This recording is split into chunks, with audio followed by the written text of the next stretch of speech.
माघ महात्म्य 15वां अध्याय। दत्तात्रेय जी कहने लगे कि हे राजन, प्रजापति ने पापों के नाश के लिए प्रयाग तीर्थ की रचना की। सफेद गंगा जी और काली यमुना जी के जल की धारा में स्नान का महात्म्य भली प्रकार सुनो। जो इस संगम में माघ मास में स्नान करता है वह गर्भ योनि में नहीं आता। भगवान विष्णु की दुर्गम माया माघ में प्रयाग तीर्थ पर सब नष्ट कर देती है। माघ मास में प्रयाग में स्नान करने से मनुष्य अच्छे भोगों को भोगकर ब्रह्मा को प्राप्त होता है। माघ मास तथा मकर के सूर्य में जो प्रयाग में स्नान करता है उसके पुण्यों की गिनती चित्रगुप्त भी नहीं कर सकता।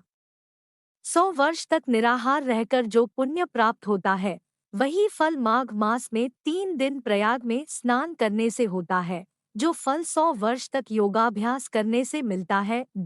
जैसे सर्प पुरानी केंचुली को छोड़कर नया रूप ग्रहण कर लेता है, वैसे ही माघ मास में स्नान करने से मनुष्य पापों को छोड़कर स्वर्ग को प्राप्त होता है। परंतु गंगा यमुना के संगम में स्नान करने से हजारों गुना फल मिलता है। हे राजन, जिसको अमृत कहते हैं वह यह त्रिवेणी ही है।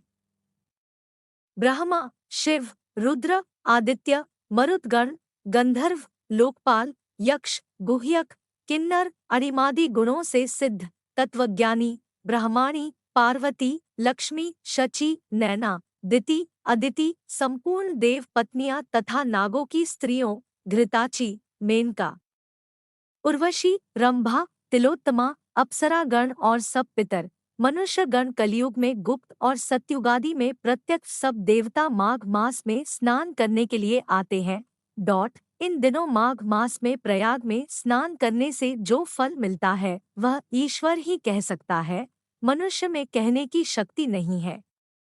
हजारों अश्वमेध यज्ञ करने से भी यह फल प्राप्त नहीं होता। पूर्व समय में कांचन मालिनी ने इस स्नान का फल राक्षस को दिया था और इससे वह पापी मुक्त हो गया था।